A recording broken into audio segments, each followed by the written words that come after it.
My name's Rochelle Gosling. I've written 2 novels and a number of short stories. My background is in journalism. I started in South Africa in the time of the Troubles, so I had a pretty colourful experience, and then left, done a fair bit of freelancing in the news world. And then I joined the Disney Company and worked for them for 10 years. So got very much involved in sort of storytelling, worked with the Pixar company for a long time, and they really are the masters of storytelling, so learned a lot from them.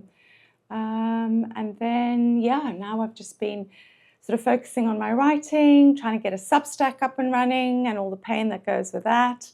And this book that I'm going to read from is something quite close to my heart.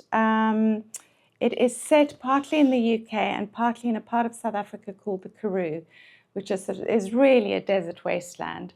But the people in the Karoo are really special, really, really special. It's a magical place, beautiful light. It draws a lot of artists, draws a lot of writers, and the local people have just a sense of warmth and a sense of embracing that is really quite hard to come by these days. So I'm very, very interested in communities, small communities, I guess disenfranchised communities, and this to me is a sort of people I wanted to write about. So very, very briefly, what the story is about is it's about a young woman in her 30s in London, and she babysits her sister one night, her sister's daughter, so her niece one night, and things go rather horribly wrong for her. And unfortunately, her niece dies, and she blames herself. And so she flees to the Karoo, and there's a story behind why she chooses to go to the Karoo, but she flees to the Karoo, and she's an artist, and so she swaps the idea of having a studio to teach art to the young children. So this scene is about 2 weeks into her arrival. She's pretty new, she's pretty fragile, she's quite brittle, and she has met a rather lovely young farmer, and he has suggested to her that she visit the local eatery. And so this is just her experience going to the local eatery as a complete newbie to the area. The book is called The Tin Violin. And at this point, I need my reading glasses. Right. Okay. Auntie Catalin's restaurant lay on the outskirts of town. 2 long wooden benches ran the length of the veranda with old garden chairs at either end.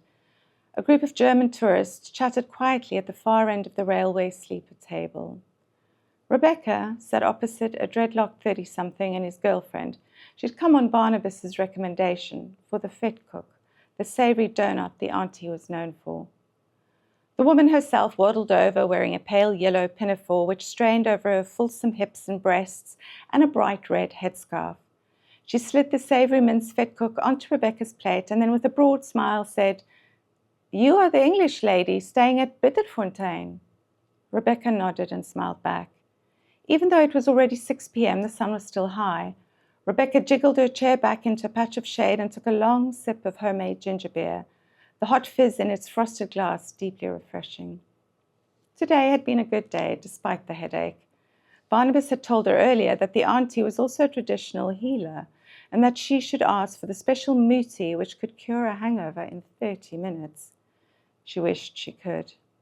On the bright side, he had sounded eager to see her again when she left. She smiled to herself, taking in the homespun charm of the place. 3 succulents planted in oversized jam tins stood on a wonky sideboard next to the door into the kitchen.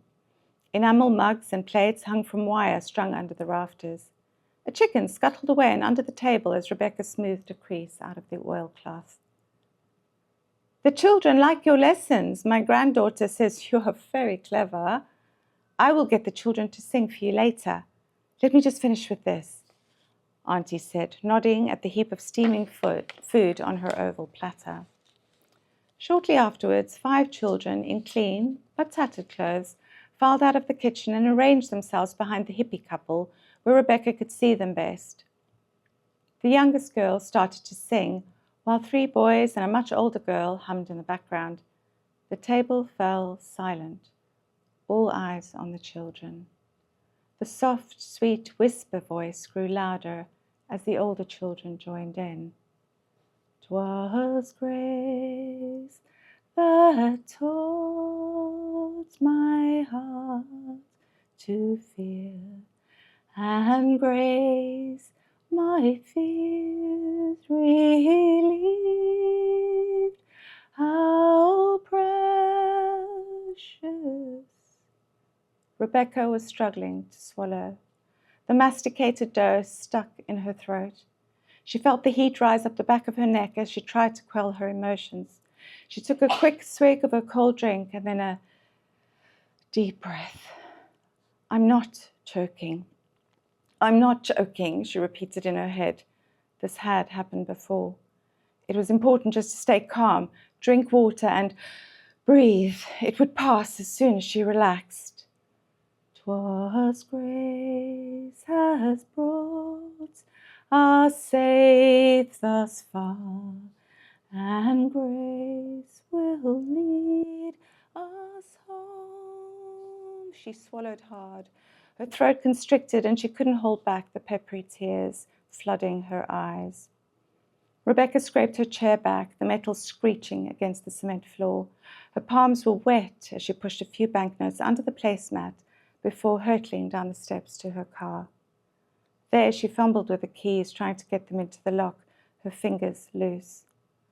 "Aye, Frokie, maybe just move the car into the shade and let it cool down first." Rebecca turned to see Auntie Cataline standing behind her, twisting a dishcloth around and around her hand. "It's so hot. Come back up to the stoep. I have more ice for your ginger beer. I know that tears can be hard." Rebecca wanted the woman to leave her alone, but the warmth and genuine concern on her face was hard not to respond to. "I'm sorry if I offended you or the children," Rebecca said, looking down at her shoes as she drew small arcs in the dust. Auntie reached out and put a gentle hand on her arm. "My child, you must never worry about us. It is a beautiful hymn. Sometimes we cry and sometimes we don't. It's nothing to be ashamed of. Come back up. Koos told me you were coming, and I want you to try my bierstert. It's the best in the district."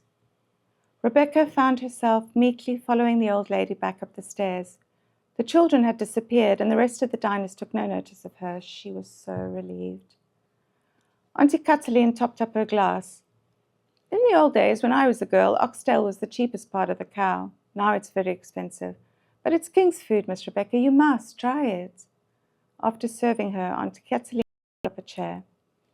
"I cook from the heart, like my mother. We never had a fridge growing up, so my mother would make lemon pudding, custard, and jelly. And then when it started to get cooler, she would put a cloth around the basin and Summer put it on the edge of the farm dam so it could set. All night it stayed there. The small cement dams. It would be cool near the water." Rebecca nodded, enjoying the woman's easy company and relaxed chatter. "You suck the bones, Miss Rebecca. It's the best part. It's not bad manners. Don't worry, we all do it. Can I?" Auntie Cataline pointed at a bone on her plate, and Rebecca nodded. The old woman took the bone in her hands which had never seen much rest, and sucked hard. "The marrow inside, it's so good." She nudged the plate nearer. Grudgingly, Rebecca lifted the biggest bone left on her plate. It was indeed delicious. "I'll go and fetch you a lappy for your hands. We can't expect you to lick your fingers yet," she laughed. Her skirt fabric pulled taut across her buttocks, seesawed from one hip to the other as she bustled back into the kitchen. "We call it a jammerlappy, a sorry cloth," Auntie Cataline said upon her return, pointing at the cotton square lying in a shallow water in a small enamel bowl. "For wiping your mouth and hands, it's a small comfort. I still have my mother's." There were no other customers left on the porch, just the two of them. The nightjars were waking up, and a cool breeze shifted the netting in the doorway. "Thank you for the lovely meal, Aunt Catalina. May I call you that, Auntie?" "Of course. You must come again, lady. Bring that old man Koos with you next time. He needs meat on his skinny bones. Maybe remind him I owe him something for the rissel." She winked. Rebecca agreed to relay the message, even though she had no idea what rissel was. As she returned her purse to her bag, one of the younger children came over to her. The girl handed her 2 paper bags. "Auntie Cataline says this is for you. It's your own jammerlappy." like sari cloth. And there are some koeksisters in the other one for oomkoos. Thank you.